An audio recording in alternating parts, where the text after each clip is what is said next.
Easy. Okay. All right. Well, first of all, hi. I'm so glad you guys are here tonight. Thanks. I've been looking forward to doing this. I'm actually, after you prepare for something after so much time, it's just finally great to be doing it. So thank you. Initially, I was going to let everybody know that Angie was going to be fielding questions in the chat. But since there's so few of us as far as chatting, I'm going to have people mute themselves. But then if you have a question, just ask it, and hopefully I can answer it quickly and then move on. Okay. If there were a lot more people and Angie was here, I would have you type it in the chat box, and then she would find a good place to stop the program and intervene. But there's no reason for that tonight, I don't think. The thing I would like to know is how many people here have never embossed? Okay. So not trying to point fingers, I need to know. Sheila, Gloria, did you raise your hand? You're muted, Gloria. I'm just watching. I'm not doing it actually, because I didn't have all the stuff. No problem. Or I couldn't find it. I have it. I couldn't find it. Oh, okay. Well, so have you never done it before? I probably have in the past, but it's been a while. Yes. Well, you'll be super refreshed and up to snuff in no time at all after you see this demonstration. So let's see. I think somebody else just entered the room. All right. I'm going to spotlight my demo. There's Carol. Carol. I'm here. We're just now starting. Okay. We did some business, and Victoria went over some work that Margie did on the last program. And so we're now just starting the actual program tonight. And I am going to get through this, not quickly, but as quickly as I can and still be able to inform everybody. And if we have to cut it a little short, I saved a couple of things for the end that if we don't get it's not the end of the world. So I put them off until the end. Basic stuff will get out of the way in the first part. So the first thing I'm going to do is I'm going to show you a little slideshow. And I thought I prepared this because I thought it would be fun to just focus on all things embossing, maybe be a little inspiring as we go along. And okay, everybody see the screen okay? All right. Oh, yeah, it changed. Say what? It changed. That's good. Yes, so everybody should see the dry embossing screen in pale blue with the stylus. Right. All right, that's the beginning of the slideshow. And let's see. I'm clicking my little, my bar is in the way. My arrows are not working. Sorry, 1 second. I've had this working many times. You probably can use your arrow keys on your computer keyboard. Well, that's what I was trying and it would not work, but it just kicked in, so we're good. Okay. All right, so here's the supply list. I'm sure everybody got not only once, but maybe twice and maybe even 3 times. Okay, basically dry embossing. I wish there was a more elegant term for this. I think the result is so pretty. And the fact that we have to call it dry embossing is just sad. Basically, you emboss by tracing a stencil with a stylus, and the result is a raised pattern, like what you see with the little kitty cat. It's super easy to do once you learn the technique, and it's fairly quickly done as long as the stencil is not super detailed.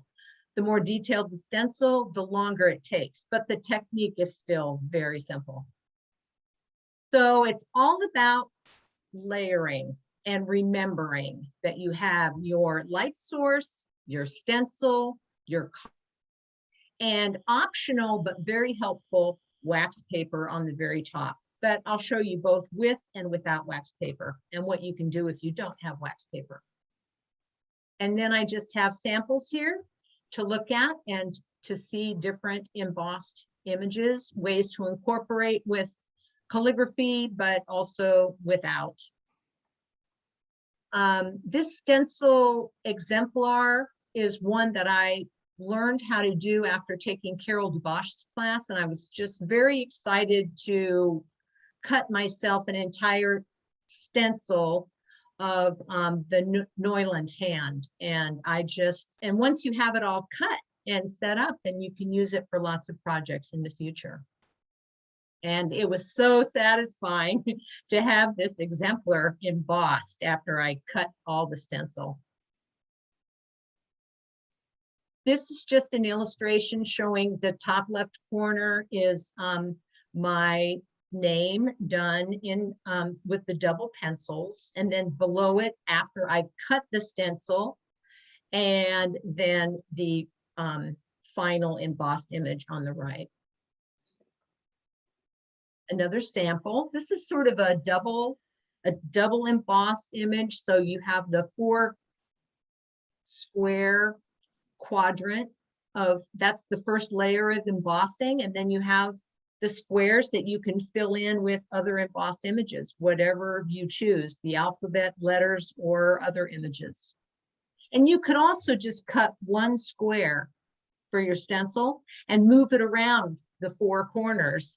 But I just like having the window, the 4 window thing. It's just at the ready, and I can slap that up and emboss it. And then I've got 4 nice little sections that I can fill in, even with artwork. So you could emboss that with 4 squares, and then you could fill the squares with whatever you wanted artistically. Cool. This is a sample of an embossed image that I did hundreds of over the last 20 years.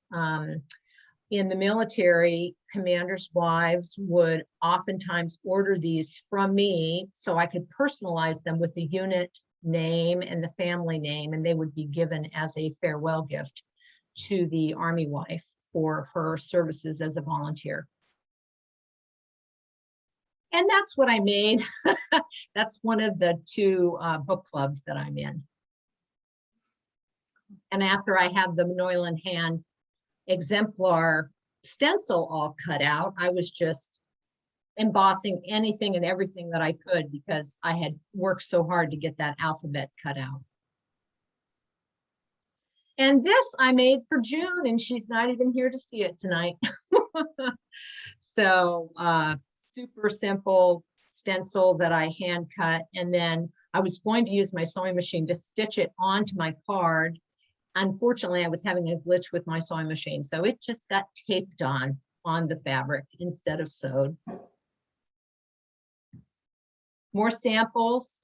One of those is using an opaque, you can see the red, which I'm going to show you how to stencil on a piece of opaque cardstock where you cannot see the light source through the stencil. There's a trick for doing that. This is just an image that I did the pen, did a little sketch of the pen in a stencil-like fashion, cut it out, and then embossed it on the card below. What you can't see is that where I've embossed that pen at the very bottom, it's on a note card, and the whole upper 3/4 of the note card, which is tucked behind that stencil, is open for your letter or note or calligraphy or anything that you would like to fill in there.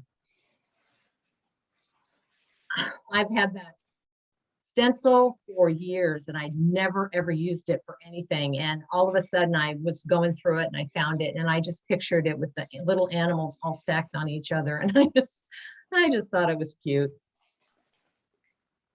Okay, and then back to layering, and it's all about layering and remembering which layers go where, and that's what we're going to work on. So we're ready to start embossing.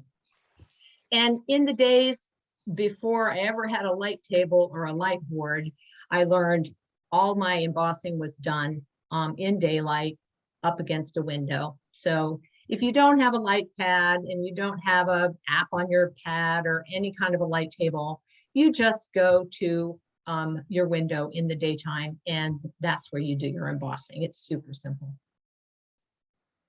Okay. So I think I'm spotlighted. Can everybody see the light tablet? Is that what everybody's looking at? Okay, good deal. The first thing, I want to make sure I have my little cards and notes so I do not skip important things. All right. I think this light is about right. So the first thing we're going to talk a little bit about is the stencil materials.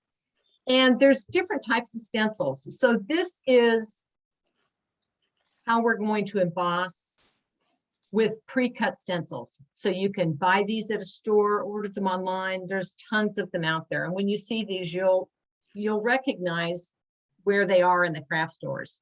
This is the one that I used to create that card that was in the first slide. And it's one of my favorite stencils, the butterfly. I just love it. This is a really cool one. And this is one that you can triple. So you can emboss this square, big square, and then you can emboss the middle square into that one. And then the little tiny square can be in the middle of this big square. So you can double, triple layer your embossing, and it's just fun. These are all plastic that I'm showing to you also. So this is plastic that I bought that I cut myself. I don't remember where I ordered this clear plastic, but you can. And it's a little thicker than quilting plastic, and I like it better than the super thin plastic. These are brass stencils, and they have some beautiful, beautiful stencils in brass. I have a huge collection. Unfortunately, when it comes to embossing, I do not like embossing with brass. They don't give. And the paper, when you are pushing your stylus on the paper inside the stencil, the paper tends to puncture and rip with brass because there's no give. Whereas plastic, there's a little more give with the paper. That's just my personal preference. But we are going to start out super simple image. And you're just going to have to wait. This light tablet does a little funky, weird thing until it's all the way 100% on. Oh, come on, stop.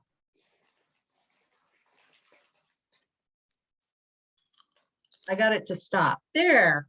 So when it's all the way bright, it stops rippling. And when it's all the way off, it stops rippling. But anything in between, you get that weird, icky, wavy thing.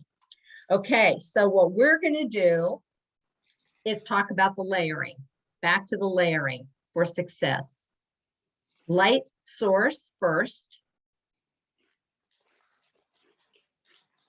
Stencil second. This is a stencil I cut a long time ago. I have had to use Sharpie marker all the way around the stencil because otherwise you cannot see it. It's white on white, and with white paper, the light does not show through the stencil. So I went through and I just outlined it in a permanent marker. And you decide which image you want to appear, the orientation of the image on your cardstock for your finished product. So in my case, I want the cat to be oriented just like this. I want the tail to swoop from this angle, and I want it to swoop around to the right and then end up like this. In order for the cat to orient this way on my finished embossed image, I need to flip this around. So that's really the only thing. And if after you do them 1 or 2 or 3 times and you get them backwards, you figure it out real quick. And if you're doing lettering for a name or a word, you do have to pay attention to that. And if you do it wrong, you just get another piece of paper and you realize you've got to flip it around and do it again. So light source, stencil, flipped around. Then I'm going to put this cat on the front of a note card. So I need to realize that my cat, I want to come on the front of the card. I'm going to place that face down because I'm using my stylus on the back side of the final embossed image. So I'm going to put it down there, and because of this beautiful Sharpie marker, you can see through it great. I should have had another one that to show you the difference, but I think you can imagine there's very little difference between the cutout part and the part not, because it's just all white. And I'm just going to eyeball. I want my cat right in the center. I want a little more margin of white on the bottom. Okay. And then, now that I have my cardstock there, I'm going to use wax paper.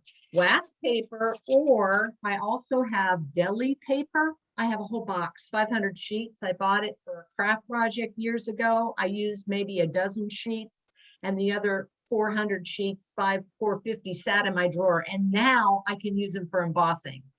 Not as slick as wax paper, but it does the same trick. What you're looking for is something that will help your tool, your stylus, slide easier. I don't like a stylus directly on just paper. It's not like scratching with fingers on a window or on a chalkboard, but it feels like that.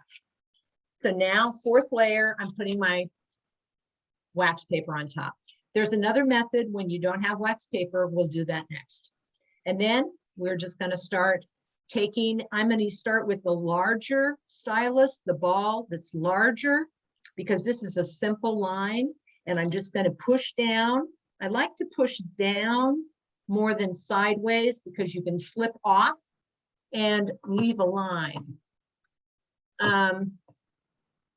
Oh, thanks, Linda. Okay. I'm back. Oh, thank you, Angie. All right. So stylus inside Yes, please, thank you. the stencil, and you're going to keep it along the edge. And all you're doing is running your tool along the edge of that opening. And I like to do it a couple of times just to get that nice sharp edge that we see in an embossed image. If I go too fast with wax paper, sometimes I will fly right off that because it is slippery. And if it's super hard, you will leave a dent line on your paper. So you might have to start over again, get another piece of paper. But if you just kind of do it in short little strokes, back and forth, sort of like sketching with a pencil instead of one line, and just make sure that you go around all the edges. And then to get that really neat, crisp line, I'll flip around the stylus, use the smaller point, and just go one time all the way around it. You don't have to. You can still get the image without this. But for all the time and energy, and depending on what the project is for. Now, if I were trying to do 300, I guarantee you I would not be doing this a second time. Okay. And then we're going to lift the wax paper. And this is the magic. I'm going to turn that off, because I think you'll be able to see it. So that's the debossed side. That's the part we actually put our stylus on and rubbed out. So that's debossing. And then that is embossing. And there you have it. And that is how simple embossing is, dry embossing. Okay. Now, before I go on to any more, is there questions, something I can do again? I don't know if everybody is seeing everything that I'm doing. I just want to make sure that that is clear. Are we all good? Okay. I will let Angie address your questions or unmute yourselves, however you guys want to do it. Again, since we're a smaller group, it's okay. Or Angie, do you have any specific thing that you would like for people to do? I think if they want to, go ahead and put a question in the chat, and if you're talking or doing something, then we can ask it after you're talking, or if you want to type the question in the chat, you can precede it by like a Q with a colon or a couple of question marks, so we can identify the questions versus the comments. That sounds great. I like that. Okay. All right, so the second one that I'm going to show you is without the wax paper, and a little trick that I learned. It's counterintuitive to everything that we try to do with lettering and calligraphy when it comes to trying to keep our paper clean and not contaminated with our hand and finger oil. But this works great for embossing. So once again, we have the layering, we have the light source, and then we're going to grab our stencil. And this stencil that I'm going to use is cut from the file folder material that I asked, that I put in the supplies list. It's just a great way to cut stencils from. The stencil I'm going to actually use in this next demo is actually a punch, and we'll talk a little bit about using punches for stencils a little bit later, but I'm going to use this particular heart punch. So that's that, but I'm also going to use the second stencil. So I'm going to have a double layered stencil, and this is a stencil that I created and made. It's not a perfect square, it's a hand drawn square, and then I hand cut it out. So I'm going to start with the square for my stencil. I'm going to put it on this paper, and I'm just going to eyeball it. It's not going on a card, it's just a sample, so I'm not going to worry too much about that, right? So I don't have any wax paper, and instead I'm going to use my fingers, one finger, whatever, and I'm going to rub my fingers and just the oil from my skin, just put it on the grooves around the line of the stencil, and it will give you just enough oil from your skin to actually help the ball on your stylus run smoothly. Like I said, it goes against everything as a paper artist. Yes, don't like doing that under any other circumstances, but typically you're not going to be writing or drawing on this back side of the embossing, so it's okay. And I'm just going to go along here. Oh, yes, very nice. I have really dry skin too, and so I was worried that wouldn't work for me, but I obviously have enough oil in my skin that, and it works well enough that it doesn't have that really rough feel when you drag that ball on paper, because like I said, usually that drives me crazy. All right, so there's the first step. And I'm going to lift it. I'm not going to turn my paper off yet. Oh, see, I'm going to show you where I messed up. So when I came down here, my stylus came off the pattern of the stencil, and I left a little indented line, but I'm not going to stop right now. And so that was a question. Do you ever tape down your stencils? So that When I'm doing super simple items like this, I do not.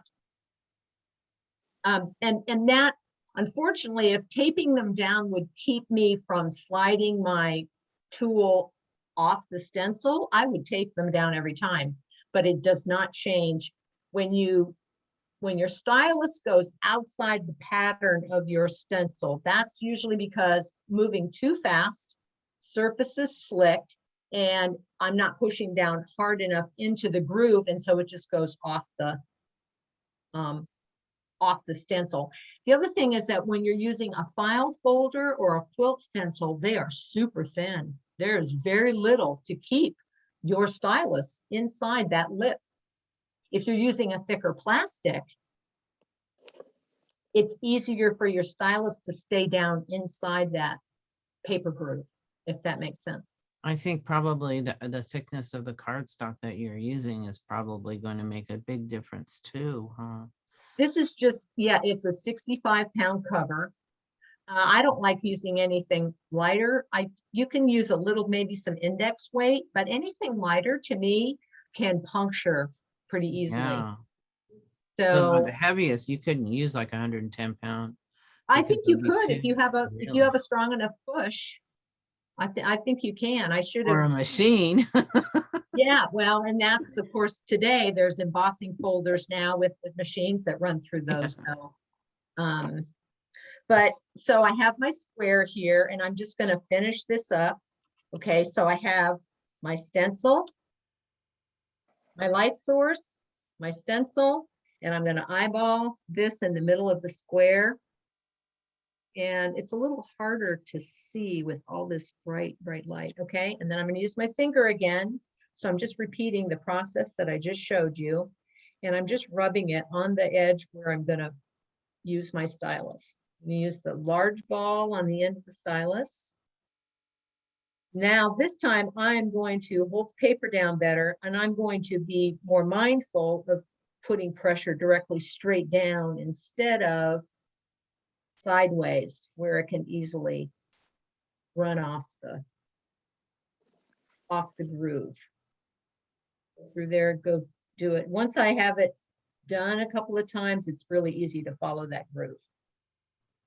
And then flip it around, and there we have it. And it's hard to see in this dark. You will not be able to see this, and I don't know if I can get you to see this. No, it's not going to show up. You'd see it though with if you had it. I have a little line right here, very faint, where my stylus went off the outside of the mark. It's barely noticeable. And sometimes you can even take your stylus on the right side. If this was fabric, this would be the right side of the fabric, and this would be the wrong side, the back side of the fabric. And so I call this the party side. So the party side, you could even use your stylus ball and very gently, very gentle hand, you can just rub it very gently where that tiny little line depression is. And now I can't even see it anymore. So it worked. But like I said, I've thrown stuff away and had to start over before too. It's not a big deal. Do we have any questions about this basic demo on how to emboss a stencil that's already been cut? Are we good to move on to the next thing? All right, good deal. Let's see, I'm just looking through my notes before I go on to the next. Yes, okay. I've got huge stacks of stuff everywhere. All right, so I wanted to show you, this is how simple it is to create a stencil from a punch. And these are a couple of the larger punches. I know you guys have seen these. And this is one that I created with a leaf. And these are certainly easier to do and create than hand cutting all of these. You can hand cut these all day long if you want to, but if you had a source or a punch to just put a little accent on a card or a note to somebody, these are super simple ways to create a stencil to do the embossing. Now I have about 200 punches. So if somebody, after we can get together in person again, if somebody wants to bring over a whole bunch of file folders to my house and just sit and punch one image, a bunch of stuff, you'd have stencils up the yin yang for a long time. So you're welcome to borrow punches or come over and punch at my house if you had an embossing project and you wanted to have some of your own images on hand for something special. But this is how simple this is. So this is just manila file folder paper. There's so many different types of punches. I brought this one to use for the ease of showing you how easy it is. This one you just squeeze, pop out okay. Now we have this adorable little cupcake, okay. And then you would just emboss until your heart's content. And what I did was I just did one to show you an example. So I did this little one. I wonder if I can show you. Okay, that's better. It's bright, but it's better. So I just did this, used the stencil, embossed it in these 3 places and used some really cool little pink glittery stuff. You could put birthday greeting thing on here. I would probably leave this card plain with nothing on the front, but then I would definitely use my prettiest writing on the inside of the card and wish the person a happy birthday. And I just happen to have pink envelope to go with because, you know, we got to do matchy matchy, right? So that's how simple it is to create a stencil with punch. And I haven't even made one with this flower, but I really like this 60s psychedelic flower, and I might have to do a few of those. Kimberly, what were those little sprinkles? Are Oh. those real sprinkles that you put They on? were, no, but that's a great idea. I don't have any sprinkles, but you could actually do that. They are like in a glitter container, but they are chunkier and they're more opaque instead of metallic glittery. They're Oh. more matte is what I meant to say, not opaque.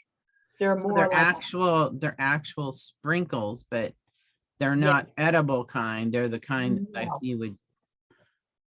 Exactly. We have to see those again because they're so cool. So So cool. they do have a little sparkle, and the light doesn't really do them justice. They're prettier. And I just used a little glue pen and just put some dots on there. Lovely. Cute, very cute. Okay, so that is creating a stencil with a punch. That is the easy way. Sorry, I missed the first part. I just tuned in. I was on another Zoom meeting. Oh, that's okay. Can you tell me what paper you're using? What cardstock? Okay, the cardstock that I'm using for most of my samples right now is just a 65-pound cover stock, white. Okay.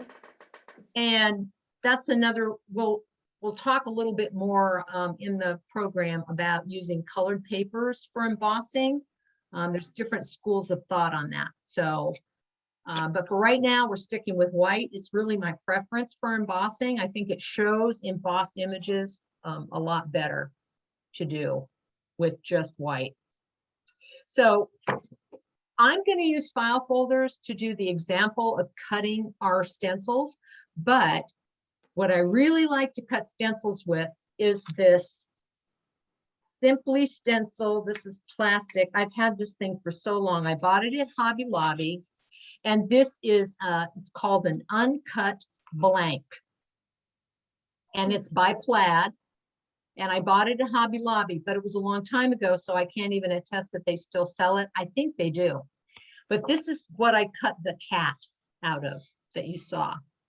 And this is thicker than a file folder, but it's also a little more malleable.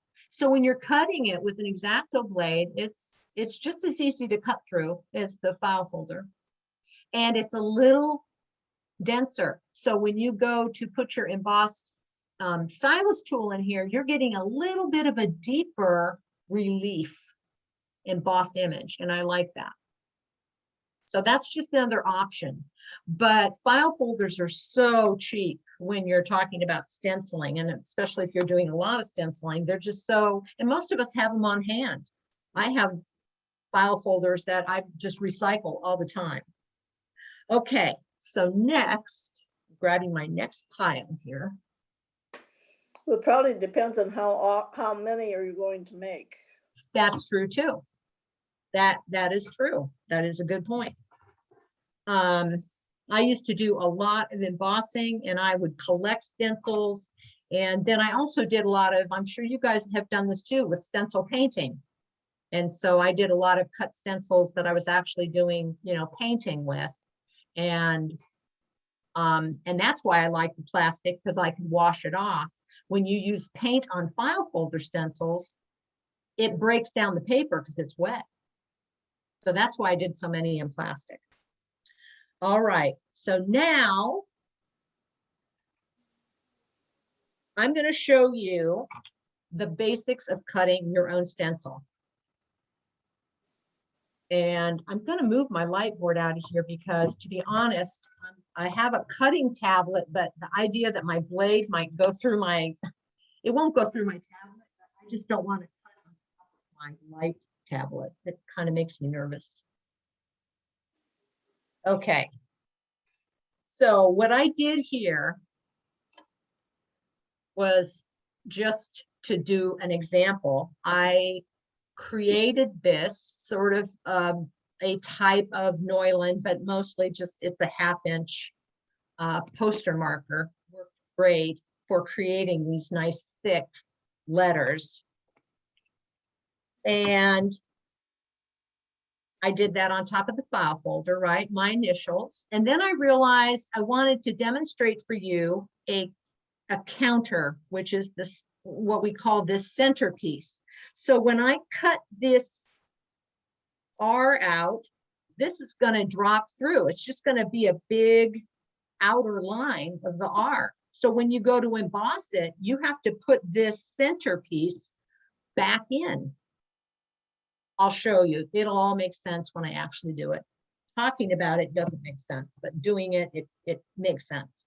So instead of cutting this out for you, I'm going to cut this R out because I want to show you this counter. So I learned this from Carol DeBosch, and it was just the best explanation. And what she said was invaluable. So when you're cutting out a letter or anything that has a center that's going to drop out, a counter, you want to put an arrow up. And I have a very faint pencil line arrow, doesn't matter, pen, pencil, arrow up, because you want to know the orientation of this counter when it's fallen out. And when you're doing small letters, and I have a couple of examples I'll show you in a minute, your little counters for the middle of the E or the O are tiny, tiny, tiny. So not only did I put an arrow on this, I also drew a picture of the orientation of the counter over here, because this is going to get cut out and be gone. So next thing, after you've done your design, your pattern, your trace, however you get to this, is the first time you go to use your X-Acto blade, if you cannot remember the last time you changed the blade, please change it and start with a fresh blade. We do not want blood on our hands. So I have been changing. I bought a bunch. They're so inexpensive, and pretty much after a session of cutting, I'm just taking the blade out, so I just don't have the blade in there. I throw it away, and the next time I go to open my blade, I know I need to start with a fresh one. So what I'm going to do here is just go ahead and cut this out. And if this was Instagram, this is where we would add music. I'm always aware. I try really hard not to put my fingers behind where I'm cutting. So keep your fingers away from pulling your blade towards you, but your fingers away.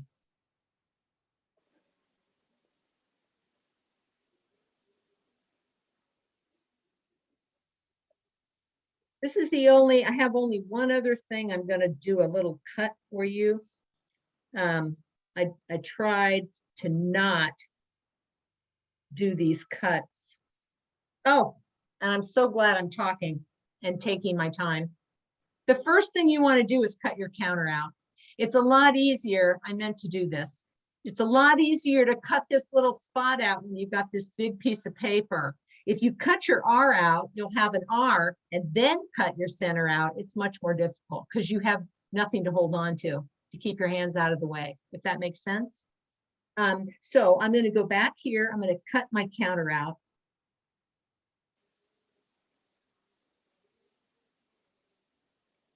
And there's different ways to do curves. I tend to curve my paper instead of turning my blade in the curving my blade. I tend to plant my blade and curve, pick my paper up and reorient my paper so that I'm always pulling in basically toward me or sideways a little. So now I have my counter and it's a nice size. I'm not going to lose this one. Put it right up here. Now I'll go back to finishing cutting out my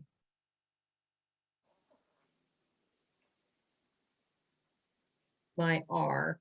And the other thing is, the nice thing is that it doesn't have to be perfectly drawn because you can fix it when you do a straight line. If your ink is kind of a little wobbly, your knife can cut that straight line easier.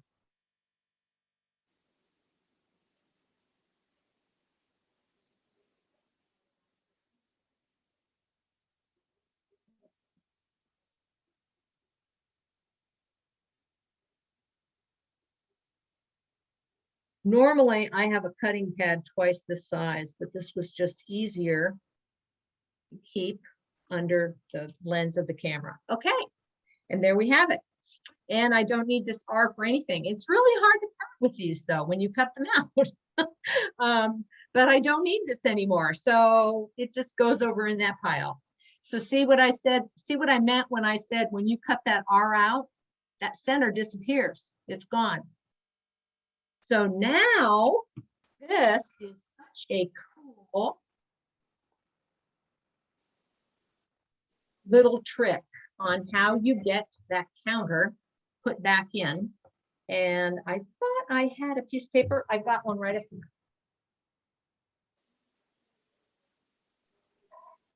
My favorite paper for this, you can use tracing paper, very super lightweight, but I like the vellum tracing paper. It's a little pricier, and I'm going to cut it so that it sits right inside this stencil. It's going to fit. I just want it to cover the pattern that I just created, right? I need it to cover that.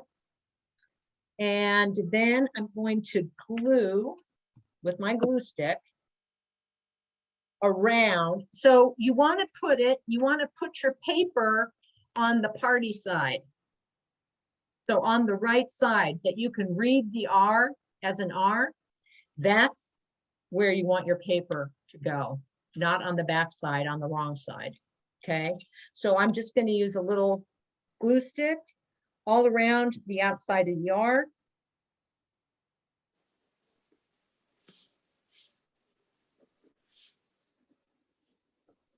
And I'm going to place this paper on top.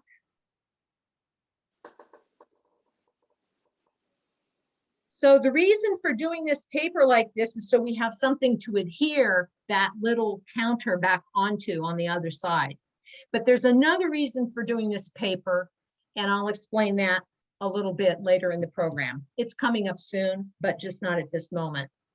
So now we have the R, right? Kimberly, And there's a quick question Sure. about cutting. sure, Is it important not to overcut? I mean, what Doesn't- happens if you were to overcut that? if you overcut a little bit, it is not going to matter because again, this is being made to emboss. So when you're going to be putting your stylus down against that groove, and if you have a little slit that's an overcut, it's not a space big enough for your stylus to fall into. Does that, like now, yeah, it's not a problem. You don't want a huge overcut because then it could actually move the stencil a little bit and have a little give and you might get your stylus stuck in there. But with this type of material, with this file folder, if you have an overcut, like when you're cutting a mat board and you have a little overcut, it just sort of self-heals into itself. It doesn't hurt anything too badly. Okay. So the simple answer to that question is it's not really a problem. And you get good enough at it. And sometimes you want a tiny overcut so you have a clean cut. Otherwise, you can pull on it and you get those feathery little doodads, which I hate. If it's not cut clean, you pull on that You know what I'm saying? On the, like Yeah. a corner, if you don't cut it through. So you do kind of want a tiny overcut just so it gets a clean cutaway. Okay, thank you. Sure. Okay, so now I'm going to flip this R over and I'm looking at the orientation of my counter. And I've got my little arrow, right? Kimberly, Yes. this is Linda. I take the R that I cut out, Uh-huh. lay it in the stencil, and then I glue the counter in exactly You- the right place. You are absolutely the queen on this, Linda. Excellent. I knew there was another way to do that. And I've just been eyeballing it. So see, now I have to find out what I did with my little R. I have it. Linda's suggestion is the best way to do it.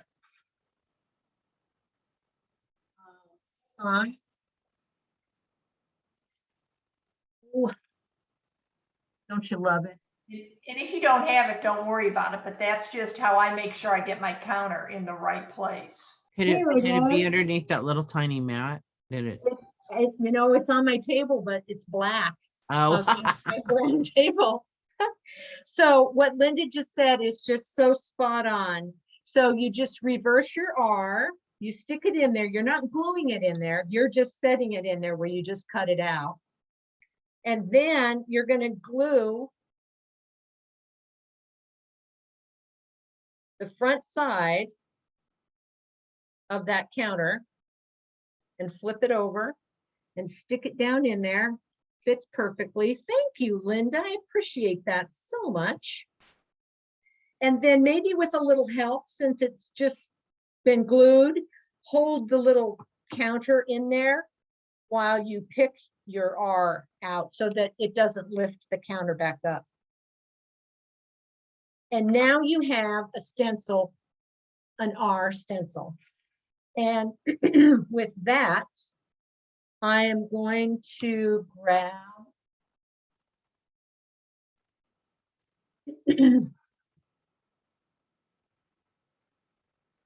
I had to move some of my supplies because I had way too many things that were taking up way too much room. Okay, I'm just going to go ahead and grab my light board.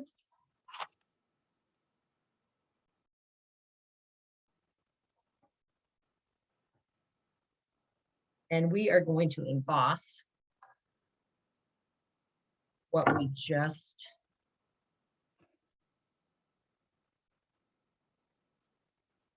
okay, layering, light source, stencil.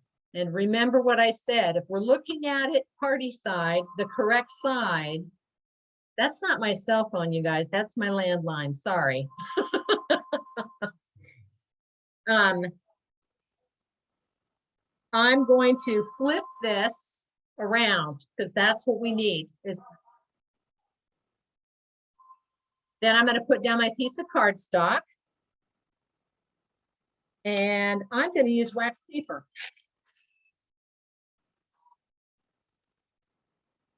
So we're going to do the same thing. I'm going to start with the large end of the stylus, the large ball.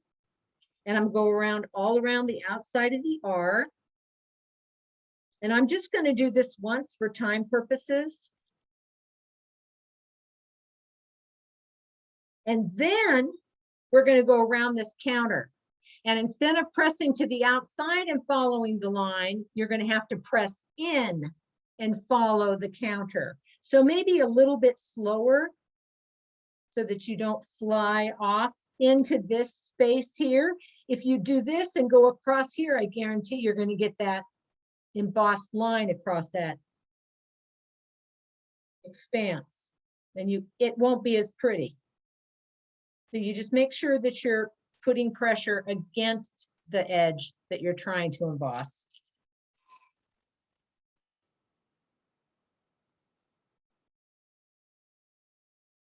And there you have it. It's an R with the center, which is very helpful. Okay. Any questions about that? And thanks again, Linda. I had forgotten that step. All right. There was a little question about the cupcake card again. Oh, sure. And it was the square debossed with the Oh, thank embossed, you. or- I actually had a little note about that, and I'm not reading from all of my notes. Let me grab. The only problem with this is that once I present something, I'm literally throwing it over to, to the used pile. And so that pile, I should take a picture of that pile when I'm done. So here we have the cupcake card. And this was a pre-packaged set of debossed squares. So this note card came in a box, and it's a beautiful, you know, with the little square box already. I think they debossed. call those panel cards. Panel cards, thank you. Panels. And yeah. I have panel cards that are single, like single panel cards with the same debossed.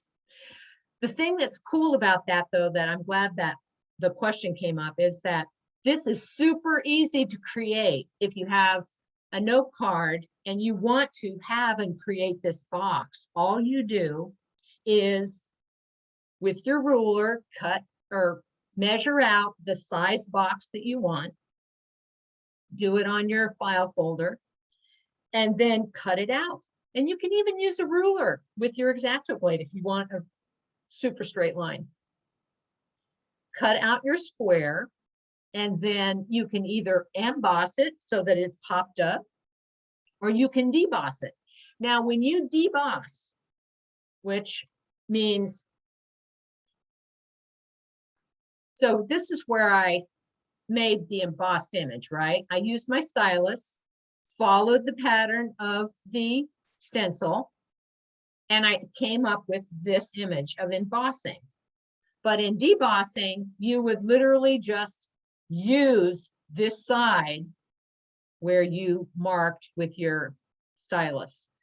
The only tricky thing is that if you want a perfect line, is that you've got to make sure that your stylus stays straight along that edge in that corner, down that edge, around and over. And you can do it. You just need to be very purposeful about it. And it might even show a little bit of a texture thing where the ball of your stylus moves. It might look a little different than the rest of the card. But anyway, I bought it that way, but you can create this same technique yourself if you want. And I've done that a number of times. I've done squares and then put stuff in them because I just like how it frames them. So sorry, I didn't mean to do it upside down. Does that answer that for everybody? I think so. Okay. So now I'm going to go back to cutting. I wanted to show you one other thing that's pretty cool. And let me make sure. Oh, I know. I wanted to, so this was a good place after we did those letters. This is a good place to show you. Linda was so kind when she heard that I was going to be doing this program. She sent me a couple fun little samples of her own. Let me see if it's harder or easier to see. Embossing is tricky to photograph. Natural light is the best way to photograph an embossed image. Don't even try to scan it. Don't even bother. Scanning an embossed image just blasts the light on the paper and wipes it all out. So this was this beautiful card that Linda sent me, and this is her hand cut stencil, and it just says thanks, but this is Linda's, and this drives home the point I was trying to make about these counters. So look at this A, and I'm looking at it, and it's a little bit taller than 1/8 of an inch. So when you cut that little circle out, you have to set it in a place very purposefully to say, okay, I'm going to come back and use you, because that could end up on the floor and be vacuumed up before you even knew what happened to it. So, but this is just very cool. And I think, correct me if I'm wrong, Linda, but Linda used a felt tip marker, because when you're creating a pattern for a stencil, you're not worrying about how beautiful the ink looks on the paper. You're just trying to create a shape that you can cut out. So a felt tip makes a lot of sense. And then she, look at this little guy. What's this little guy's name, Linda? Actually, that's a girl, but her name Oh, is. I'm so sorry. My daughter, until she was 1.5, was always thought to be a boy because she had no hair, like this little one. Yep, that's okay. Yes. What is her name? Sophia. Oh, beautiful. I will not make that mistake again. It's fine. She'll never know. Don't tell her, okay? Oh my gosh, this is recorded. Shh. Oh, yeah. Okay, but look how beautiful that is. Happy day. And look at all these counters, A, P, P, D, A. So all of those had to be glued back in. But Linda said she wrote these words out on her Bristol, I think, cardstock, and then cut them all out so that she now has a stencil that says happy day. And I just think that's the way to go. But it's also beautiful calligraphy, Linda. So thank you. And then after she sent me that, This is like writing with a marker, and then that's the stencil cut out. yes, and that's how that's how I did this. Now this is cut out. I used a parallel pen. It's a little wider than so this is a 3.8, and I wanted it a little wider than my 3 point. And I did the exact same thing. I used the 3.8. I did love you. I cut that out. And this is how small my counters are, because I wasn't smart enough at the time to remember Linda's trick. I will remember that now. And then this was how it looked embossed. And I liked it so much better embossed than the calligraphy just written on a card. There's certain things I think that embossing is perfect for. So thank you for that, Linda. That was very inspirational. All right, so now the last thing I want to share with you about cutting stencils is this. And I did most of the work prior to this program so that we could just hopefully buzz through. But I found these stencils, drawings, not stencils, sorry. I found these stencil-like drawings on the internet. And I thought they were lovely. Somebody else's artwork, obviously, drawn. So the tulips and the rose. So what I did was I printed these out on the printer. I put them on my light board and I traced them onto this file folder material in pencil. And then I very methodically took a sharp blade and went through and cut out almost everything on this rose. I left one thing on the rose that I'm going to cut out right now.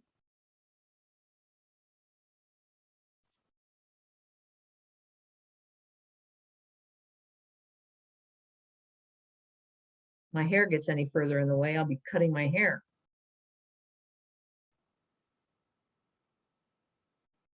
Now you'll notice on this design,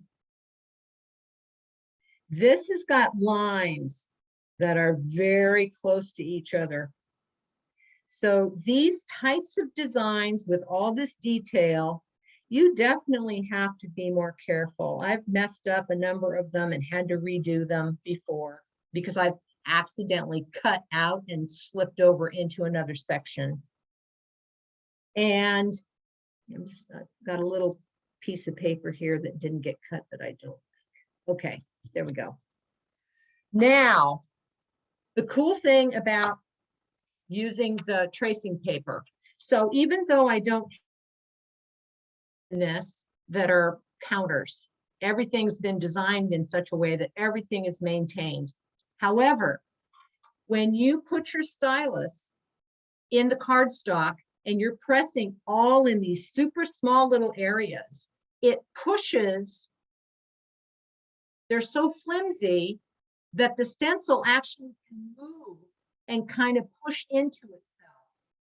When you put this little piece of paper, tracing paper on here, just doing a quick job here to make a point. You're stabilizing the stencil. It keeps the stencil from moving once you've got it glued in place. And it made such a difference. So even with say a square, right? And you're doing the outside of the square embossing. Well, it actually can kind of bend on you. And the line, you could swear that you cut a straight line, and you did, but there's just a little bit of a give in paper. And when you put that ball up against that edge and you run it along, it actually can kind of bend a little bit. And you get your square and you're like, so what's up with that curve?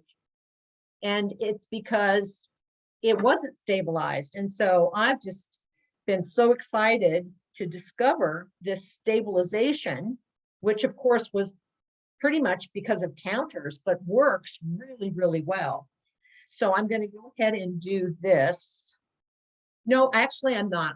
I'm just going to have you guys see how pretty this will be as a stencil. And maybe I'll just have Carol email you the finished. I'll make a card out of it. I have one more piece here to cut out, and then I'm going to stabilize it with tracing paper, and then I'll do something fun in a card, and I'll put it on Facebook or send it out with Carol. But I will go ahead and do this rose. And with the rose, there's a lot of things you could do. I have cardstock that's a little bigger than the A2 size, so I'm going to go ahead and put it on there. But the other thing I thought it would be so pretty would be to do a panel in white of this rose and do, cut it out and then mount it on with a back layer with a 1/4 or a 1/4 inch of red cardstock behind it, behind the white, and then put it on another white 5x7 card to give it some color, and or put it on a larger card and have your calligraphy or whatever you would want to say. Again, I tend to use embossing for the art itself. I think embossing is a standalone. I love using it with calligraphy, but I think it is so elegant and simple, and the lines are so clean that it really does stand out, I think, on its own very nicely. So now this, the only reason I wanted to actually demo this is that it is not as simple as a heart or, a cat, those simple lines. So there's just a little bit more finagling with the stylus. So again, once again, can't say it enough. You have your sandwich here, the layering sandwich. You have your light source. You have your stencil, and as it turns out, this is the orientation. This is the party side. This is the happy side that I want. So in order for me to get this particular orientation on the card, I have to flip the stencil over and do the back side in order for that to show up on my card correctly. Okay, so I have the card, and I want to make sure this is the opening. I want to make sure that the embossed side shows on the front. So again, face down, because you always use your stylus on the back side. So I'm just going to eyeball this. I like a little more showing, like when you mat pictures, and you usually have a little bit more border on the bottom. The eye likes it. We don't know why the eye likes that, but the eye does like that. And then I'm going to use wax paper so I don't have to finger this whole. And I'm just going to start at the top. I have missed little pieces before too. Sometimes when you're at the window doing these, you get it down and you realize, oh, I forgot a whole section. And you have to sort of fit it back in and put it back up and hope for the best. So I'm actually gonna go straight to my smaller stylus, because some of these are small enough. If you want the nice sharp detail that some of these points have, you're gonna have to wiggle your little skinny ball into each one of these. And that butterfly, the double butterfly example that I showed you, those have lots of little tiny circles, and in order for it to turn out well, you just want to make sure you get your stylus into each one of these little spaces.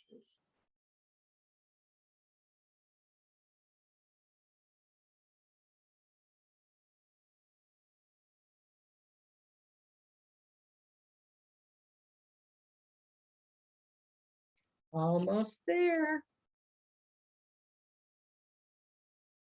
Whoops, I went off a little bit.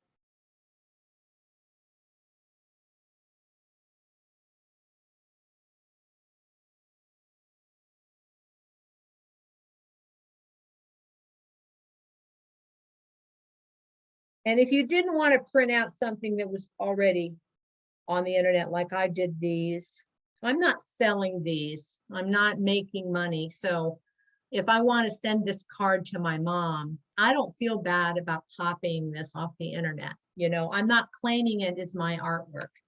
That might be an interesting conversation to go along with the copyright thing, Linda. If I were doing this and going to sell a bunch of cards, I would not be using somebody else's rose image on the internet. So that's how I would do it. If I were selling it, it would be something that originated from my art, my sketch, my drawing, my photograph, you know, whatever. But I thought this was a good cause. Okay, I love this. This is the magic.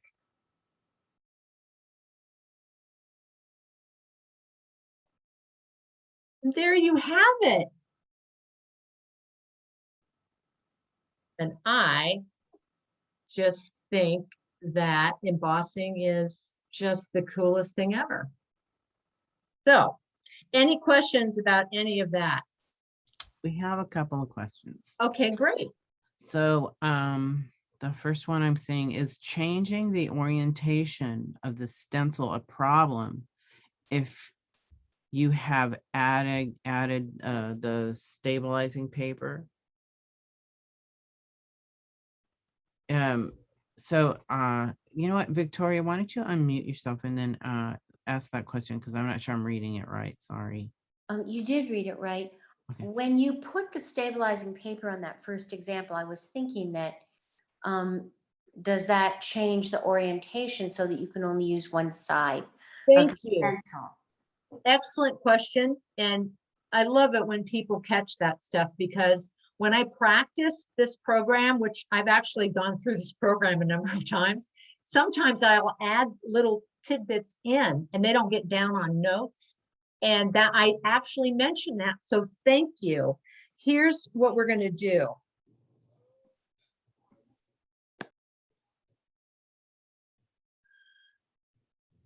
How did I decide? Okay, I did do it. I did it right, just intuitively.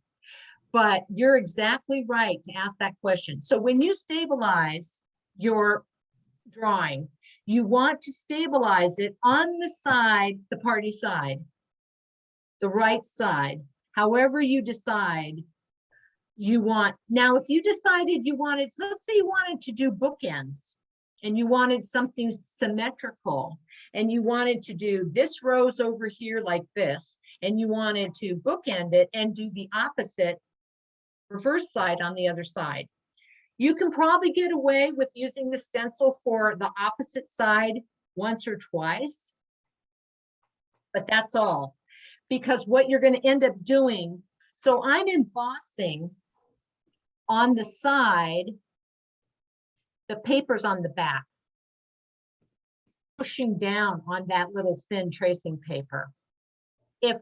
So this is the correct side. And for me to, in order for me to get, I'm sorry, this is so confusing, you guys. This is the side I want to show as the embossed image, and that's what I got, right? So that's the side I stabilized with. And the same goes with the letter R. When I made the R, I stabilized it with the R facing so we could read the R. And I pasted the counter on that back side. So when I emboss this, I'm embossing it just like it's a regular stencil. There's no paper in the way or anything. This looks like a regular stencil. So it allows me to get my stylus down inside those grooves. You could get away with embossing on this wrong side once or twice, but it's going to push that paper back down through and it'll just wear it out. Because tracing paper is not meant to be embossed on, if that makes sense. So that was a good question. Did that clear that up, Victoria? Yeah, it really did, because it works great for letters because you're never going to want to really use your letters the opposite way. I mean, not very likely, but I was curious about the other, and you answered it perfectly. This is by the way, a great demonstration. Oh, thank you so much. I appreciate that. So another question is, if Yes. you could have Carol please send out the links to those roses and tulips that you did, those stencils. If you Oh, find, sure. Let me, those are great. I had a pop up on my screen. It was annoying. Let me make a quick note. I'll just put it right here on this links. And you want me to send it where now? I'm sorry. So Carol Francis can send it to everyone. Okay. All right. Links. Perfect. Tulips and roses. Yes, I'm excited. I just don't want to take the time to do it here tonight, but I can't wait. Now, I did not do, I'm sorry. I'm showing it like you guys are all in the class in front of me, right? Like I'm standing up in front of a class and you can't see a darn thing that way. So anyway, I would love to actually create a box for this to go around when I stencil this tulips, but the tulips will be pretty even without the box, but I think that it'd be really pretty with maybe not touching so much even at the bottom, but I thought that enclosing that was also a really, really great idea. And you could use the same box for the rose. If you cut one to for both of these, you could use the same stencil for both of them if you wanted to. Could you actually give some tips on appropriate drawings to create stencils, what to look for or what to avoid? Well, that is like calligraphy and it just takes a little practice. I don't have some of the ones that I've created. I don't have them here. I used them in my slideshow. So when I did that pen, let's just take a look at this. Let's deconstruct this just really quick. So let's say you want to do an embossed image of a pen. Let's take the cap off because I think that denotes better that it's a pen, a calligraphy pen, broad edge. And so when you're going to draw this, you're basically looking at this and the barrel, please don't judge anything. All I'm doing is giving you a broad idea. So we're going to draw the barrel can be this one, I'm going to exaggerate here, can be one shape, right? But obviously you can't go up to this next shape with just an indentation because the whole thing will fall out. So you have to leave a gap and a space. So now I'm going to create this second section And a pen is a really good way to break down the idea. With flowers, it's a little trickier. So I'm going to exaggerate this next section, and I'm just going to do a little shape here. And now I've got another shape, and that'll fall out. But see how thin this is here? But that's where that paper and that tracing paper is going to help stabilize. When you're cutting it out, just be very careful. This might be a good place where you tape down your to the cutting board when you put your file folder material on and you're getting ready to X-Acto blade through it. You might want to actually use some nice washi tape to hold it in place. But I will put my hand as close as you can get safely to that so that it's not moving when you're cutting.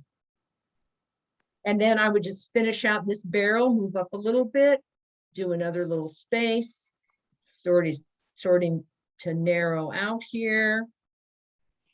And it doesn't matter if you're using sketchy lines, because when you get down to the blade, it's just going to be one line. And then let's see, we've got another separation. And we're going to do, this is actually a shorter little thing here. And then we're going to have the nice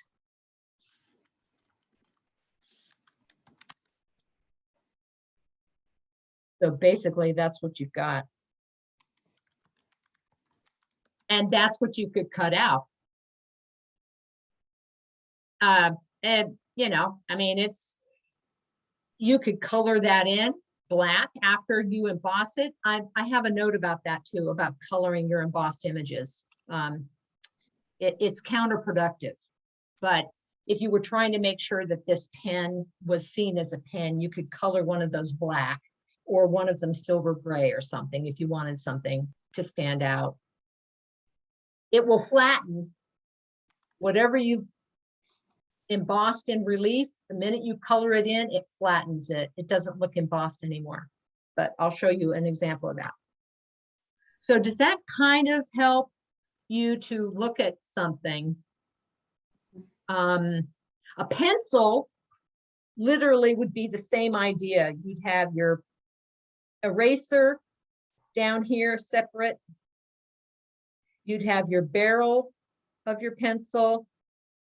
And then you might even have like the little zigzaggy thing like that. And then you'd have a separation with another little zigzaggy thing to bring that up. And then if you wanted a point, you could even do that separate. Oh. So that's kind of what you're looking at when you're creating stencils. And they kind of have that stencil look. And there's a reason they do. It's so you can have these pieces that create the whole. Very nice. Thanks. Thank Okay. you. Does that help a little bit too? Mhm. Yeah, All right. So, Okay, so basically that is the how to emboss and how to cut stencils in a nutshell. And the only other thing I wanted to show you, oh, the little pile of things used is growing, is just a couple of things that if you do very much stenciling. So, oops, sorry about that.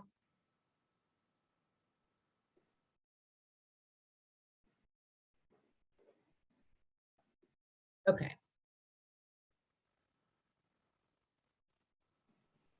I prefer to do almost all my stenciling on light colored paper. Occasionally, a pale pink or pale green is very pretty. But I think white or off-white cream shows up embossed images the best. That doesn't mean you can't use dark opaque papers, but I've tried it lots of times. And when I get done with an opaque paper, I'm like, that was kind of a waste of time. I just didn't like it. So, but I want to show you I want to show you the trick.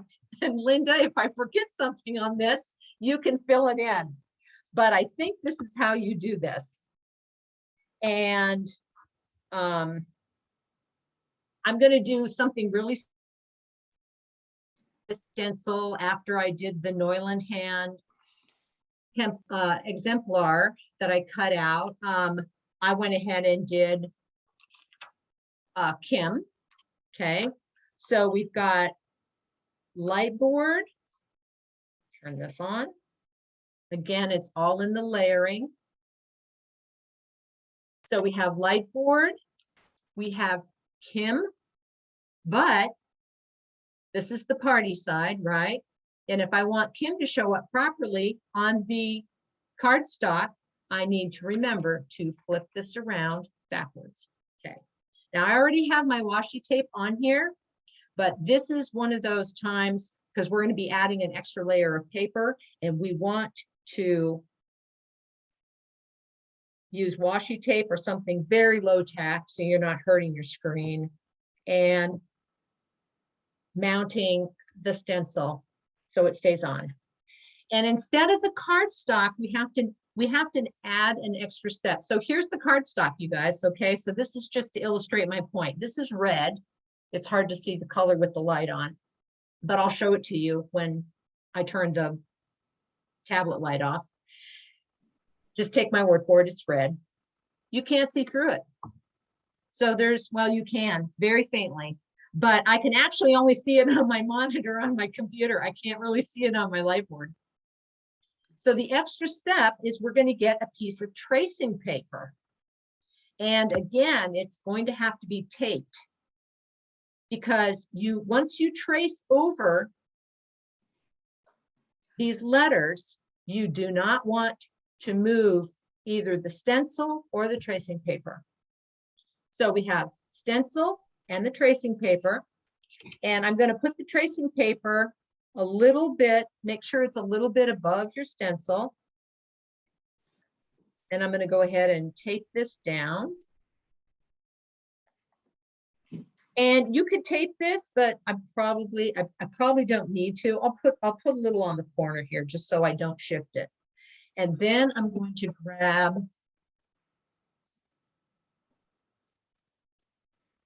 my pencil. All the things I have, please, I have to have a pencil.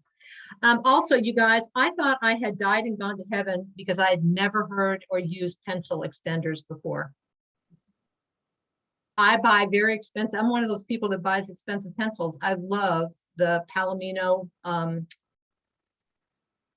Blackwing. I love those pencils and they cost money. And of course they get down to these little stubs. And I was like, I kept them. I couldn't even throw them away. And then I saw a thing on pencil extenders and I'm like, oh my gosh. So this was like the best thing ever. And they're so cheap. So now I've given the second life to my short stubby pencils. All right, I digress. Pencil, and all we're going to do now is very lightly, not even perfectly. We're just going to draw around where we want our stylus to go, because we're going to be following these lines and feeling for the groove. We will not be able to see it on the light board.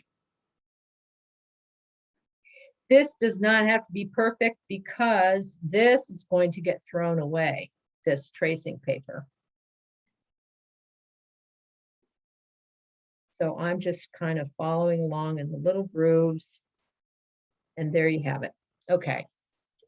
Now I'm only going to lift, so you don't want to take the top off. You want this to be like a little hinge sandwich thing. And I'm going to remove just this one here. And I'm going to lift this up and I am going to slide in my red paper. Now I've prepped this paper with a line on the back so I can line it up with Kim. And I've done it in white so you can see it. You're having a hard time seeing it because this bright light is getting in the way. But when you're lining it up, see, I'm using my little line on the cardstock that I can see through the through the tracing paper in white pencil. If you use regular pencil for that line, it's hard to see it through the tracing paper. White pencil, lead, which I love. I'm sure you guys use for all your, on your black paper when you're doing, you know, white or metallic inks. It's so much better to use that white pencil, so much easier. So this isn't on a card. If it was on the front of a card, it'd be much more important on how well you lined it up. But I'm just trying to do the demo. So let me see. I'm going to turn this. Oh, perfect. Turn the light tablet off because you can't use it anyway for this. So now I have 3 layers. And the tracing paper is slippery enough that you don't need to add that layer of wax paper or deli paper, or use the oil in your finger. You don't need any of that. So all I'm going to do is use the fat end of my stylus, and I'm putting it down on the pencil line, and it's just falling right into the beautiful edge of the stencil that I cut.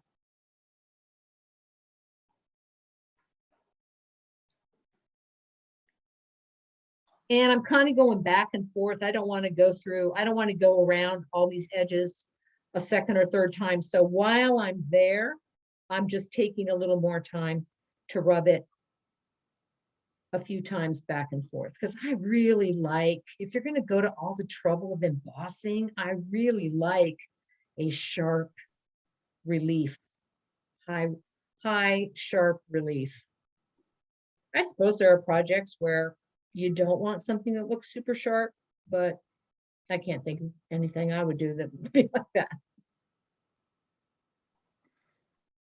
Almost there.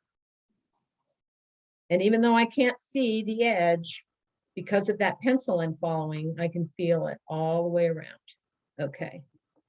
And then, again, you peel away the paper, lift this one up, flip it over, it's magic time. And there you have it. Cool. Oops, it's again, the difficulty with seeing embossed image.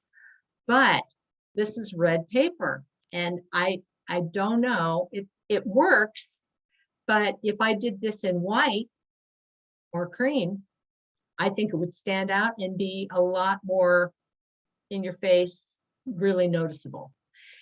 Darker papers to me are not as impressive with embossing. That's just an overall statement. Obviously, there's going to be examples that you could show me in dark paper that I would absolutely love. But just specific to this type of program, white paper is just, you can't go wrong with it when you're showing that.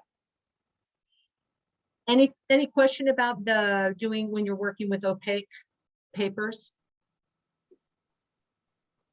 Okay, the last thing, because I think we even addressed this when we talked about me at the very beginning of at the last meeting, we talked about this, and we talked about incorporating maybe watercolor or other things with embossing.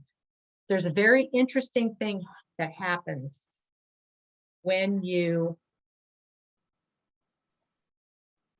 emboss, you paint on an embossed image. And I explained this earlier, but you really need to see it to believe it. So I've done 2 hearts here, and I've embossed them both. This is just from a punched stencil. And I'm going to watercolor one of them. I'm going to fill one in with color, because I used to think this would be such a great plan. So just a chintzy way to watercolor right here. Sorry, you guys, I'm cheating. A little blender paper on plastic, blender color, and a watercolor pen. And we're just gonna fill one of these in quickly. See, I need a little more water.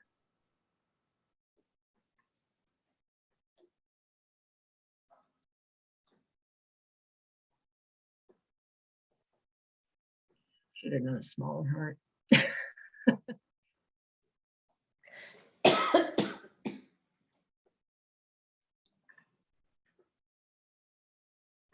And It could be you'd get better results if you didn't go all the way to the edge, but that's sort of defeats what I'm trying to show you.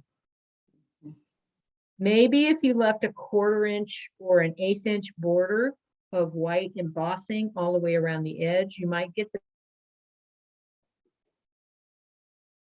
with the whole nah at the end when I do this. Okay, this I think will make my point. Don't look at where I went outside the lines. I'm generally with watercolor, we do go outside the lines, but let me just get my pen cleaned off a little bit here. Okay.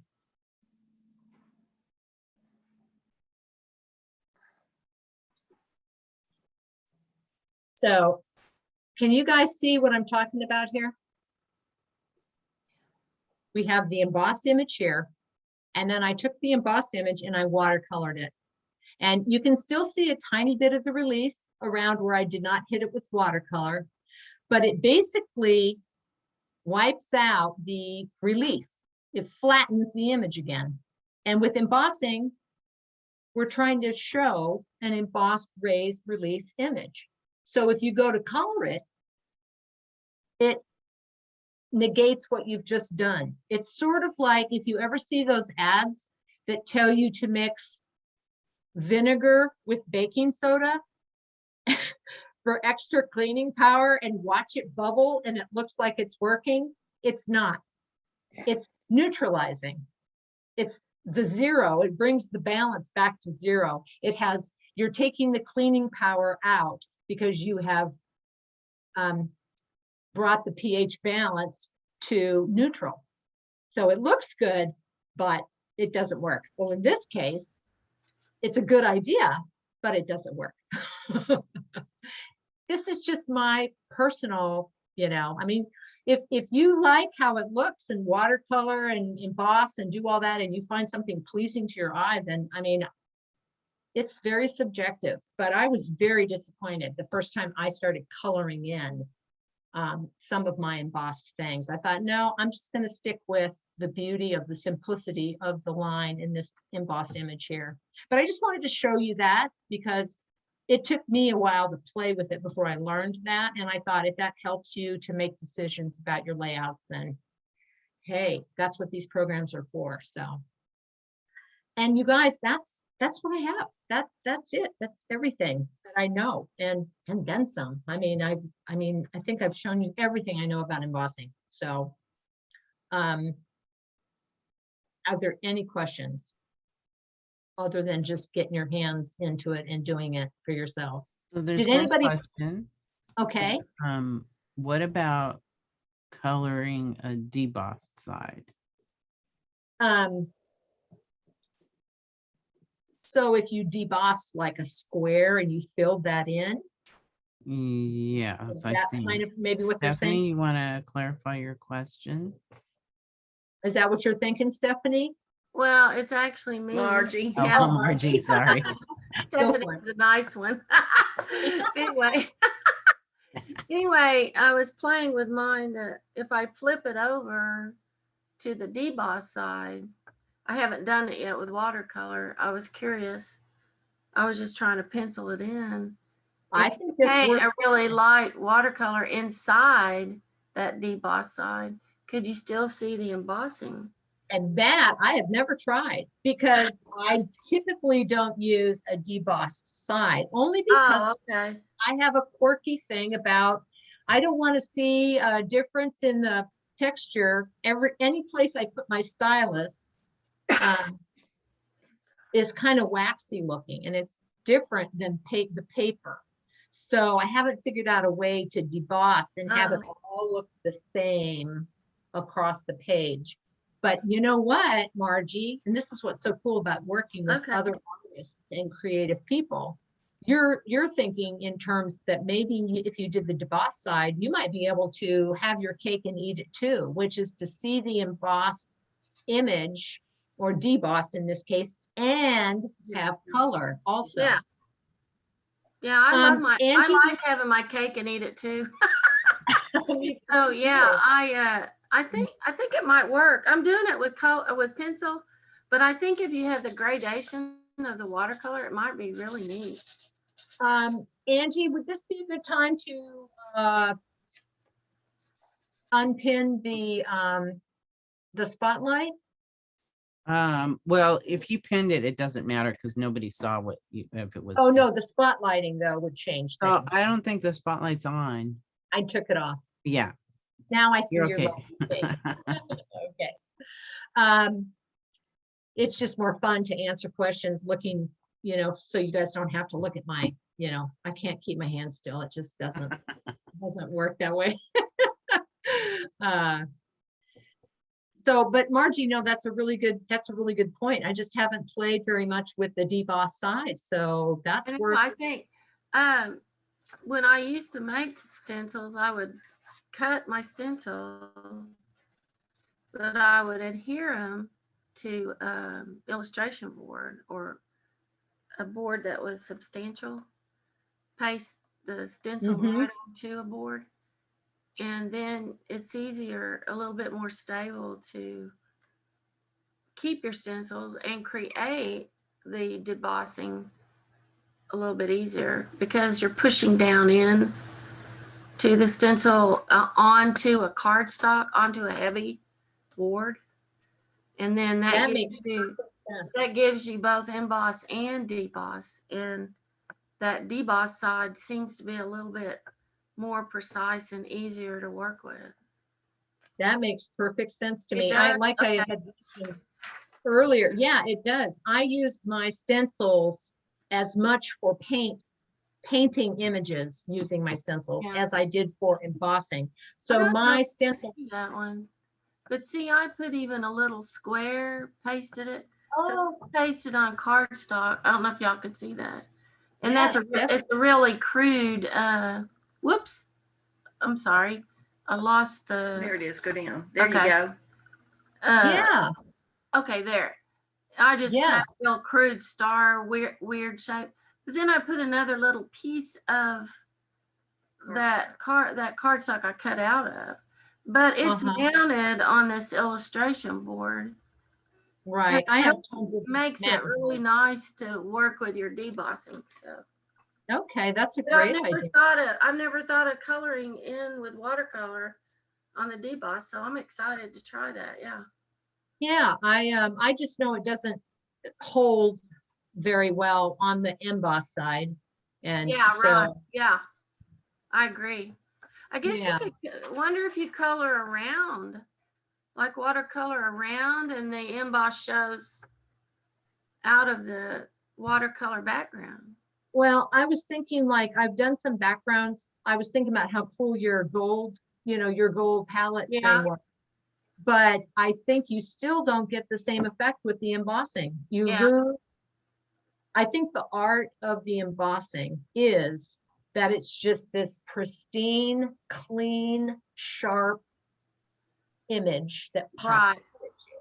I And the minute agree. you start It's playing beautiful. with other things and elements and add color and everything, I think it changes up what we're looking at. And so, but I mean, there's always 100 different ways to do something. And I think Right. that was a really worthy thing to look at. So. And I learned a lot tonight. Thank you so Thank much. you. Oh, you're Yeah. welcome. You're was very really good. welcome. I enjoyed it. And like I said, I had done lots of embossing years ago, and I took Carol DeBosch's class and learned a couple of very valuable tricks and was able to pass that along to you guys tonight. And Linda reminded me of the wonderful thing about putting the counters back or putting the Yeah. letters back in. I And love that.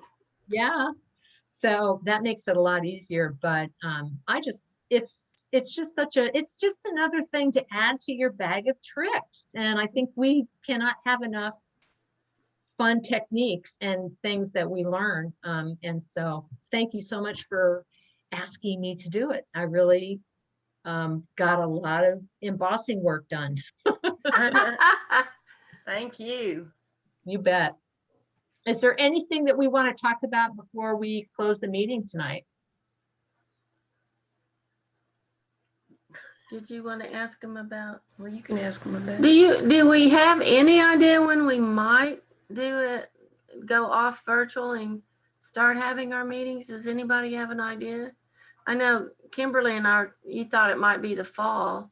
Well, You think we'll but have- you know what, though? That was just me Right, saying. no, I know, By it was just us fall. talking, yeah. Right, I didn't want to say that I'm not the person making the decision. No, on- I understand that. I was just curious Fall if before. anybody, if In Sheila gone? general, We Sheila meet had to leave. April and okay. May. And then we do not meet in June and July. Okay, And May is a week earlier, depending on when Memorial Day falls. yeah, okay, And if everybody got their shots, it shouldn't. well, I wish we were meeting for legacies, but I had to start planning it as a virtual. You made the right call on that, Angie. So I have to tell everyone, get ready because we're next week. Actually, we're launching Early Bird on April 6th. oh, And so early birds will get a special rate because our general registration is going to be May 4th. And we have over 100 events planned.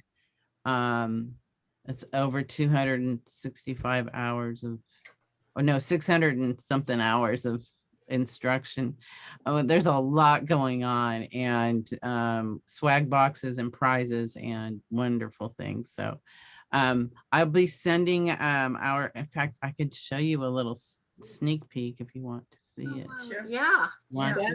Yeah. there, gallery. But it has the wrong date. So I'm going to pause the video